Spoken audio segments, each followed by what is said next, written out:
ज्यादा नहीं, आज से 10 साल पहले ही लगभग हर किसी के घर में इस छोटी सी पक्षी का घोंसला जरूर था। आराम से कहीं भी दिख जाती थी, आंगनों में, बालकनी पे, छतों पे बढ़कर चींची चींची करती रहती। पर आज मुश्किल से एक भी नहीं दिखती। बाई चांस दिख जाए वो अलग बात है, लेकिन जल्दी नहीं दिखती क्योंकि इनकी पॉपुलेशन पिछले 2 डिकेड्स में बहुत तेजी से डिक्लाइन हुआ। सिर्फ इंडिया में नहीं बल्कि पूरे वर्ल्ड से ये धीरे धीरे बहुत तेजी से गायब होती चली जा रही है। हाउस स्पैरो गौरैया वर्ल्ड की सबसे वाइड स्प्रेड वाइल्ड बर्ड है। अंटार्कटिका को छोड़कर हर एक कॉन्टिनेंट पर लगभग दुनिया के हर एक कोने में पाई जाती है। Asia, Europe and north Africa तो इनका ओरिजिनल प्लेस है, लेकिन 1800s में इंसानों के इंटेंशनल रिलीजियस की वजह से ये north America, south America, Australia, New Zealand and south Africa में भी पाई जाने लगी। दुनिया भर में इनकी टोटल पॉपुलेशन 1.6 बिलियन है। ये नंबर से देखने में बहुत ज्यादा लगता है, इसलिए IUCN रेड लिस्ट ने इन्हें लिस्ट कॉन्सर्न की कैटेगरी में रखा है, यानी अभी विलुप्त होने का खतरा नहीं है। लेकिन इनकी पॉपुलेशन लगातार डिक्लाइन होती जा रही है। Indian council of agriculture research survey के अकॉर्डिंग आंध्र प्रदेश में 88% डिक्लाइन, कोस्टल एरियाज में 70 to 80%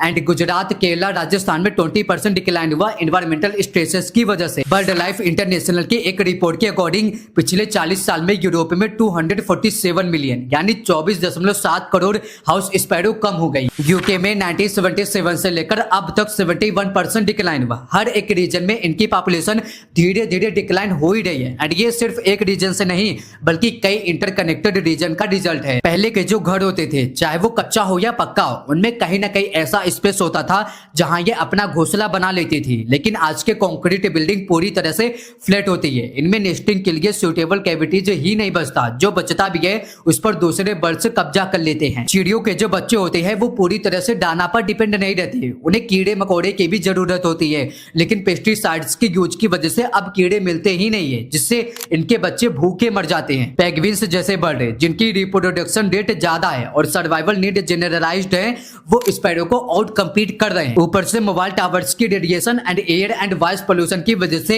इनकी ब्रीडिंग पर बहुत बुरा इफेक्ट पड़ता है। स्पैरो एक सिनेंथ्रोपिक स्पीसीज है, मतलब ये स्पीसीज इवॉल्व भी हुई थी इंसानों के साथ रहने के लिए, इंसानों के खेत, घर, बस्तियों पर डिपेंड करके। 10,000 साल से स्पैरो इंसान का रिलेशन सिम्बायोटिक था, लेकिन अब वही इंसान जिनके साथ ये इवॉल्व हुई थी वो अपनी लाइफस्टाइल इतनी तेजी से बदल रहे हैं कि ये उसे अडॉप्ट ही नहीं कर पा रही है। मतलब अगर देखा जाए तो एक तरह से इसके रिस्पॉन्सिबल भी हम ही लोग हैं।